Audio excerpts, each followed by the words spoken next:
All right, today we're going to look at why we need to know about large numbers and decimals in real world situations. So, we're going to look at a couple of different story problems where this would be really, really helpful. All right, so the first one, the most common one we will see is that it is really important to understand this because we deal with money all the time. And money usually comes in a decimal format. We have our dollars, we have our cents. So we have these decimals. So here's a simple story problem. It says Emerson went to the store to buy some things for her house. She bought a new TV for $450.94 and a new desk for her room for $134.87. How much money did she spend in all? All right, so it's a pretty simple one. We're just going to take these two numbers. First of all, whenever we deal with any sort of story problem, we want to make sure we understand what is it we're trying to solve. All right, it wants to know how much money did she spend, and there's those signal words in all. Those signal words really tell me that I'm going to be adding two numbers together. I see that she bought a TV for $450.94 and a new desk for $134.87.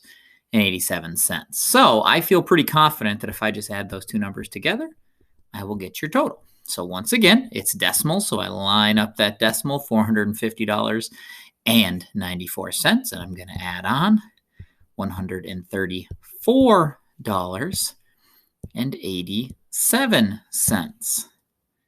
All right, now I do my adding. I lined up the decimals, do my adding. 4 plus 7 is 11. Bring it on over. 9 plus 8 is 17, plus another 8 is 18. Bring down the decimal, carry the 1. 1 plus 0 plus 4 is 5. 5 plus 3 is 8. 4 plus 1 is 5. I know that it's dollars, so she spent $585.81 in all. All right, this is a decimal number. We have to know how to add decimals and work with decimals when we work with money. Big numbers are used in lots and lots of different ways. The first of all, with populations of things. When we're dealing with populations of big cities and states, these numbers are going to get really, really big.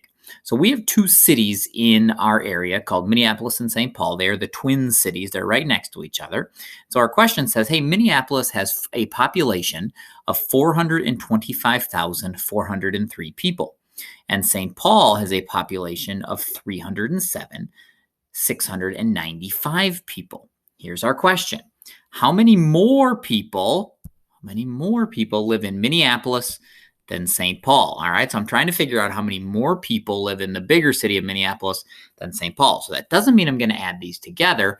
I need to find the difference between them. When I find the difference, I know that I'm going to subtract. So I'm going to subtract the Minneapolis total, 425,403. I'm going to subtract how many people are in St. Paul, and I should get the difference there. All right, so I set this up. 3 minus 5, can't do it. Oh, I can't borrow from that 0. I got to do a double borrow here. All right, 13 minus 5 is 8. 9 minus 9 is 0. 3 minus 6, can't do it. Ooh, there's going to be a lot of borrowing here. 13 minus 6 is 7. Can't do 4 minus 7. More borrowing going on as I do all of this. So how many more people does Minneapolis have than St. Paul? Well, if I subtract those two numbers together, I get 117,708. So today you're going to work through a couple of these problems so that you can work on, hey, when do we need to use some of these skills like adding and subtracting with really big numbers and with decimals? All right, good luck.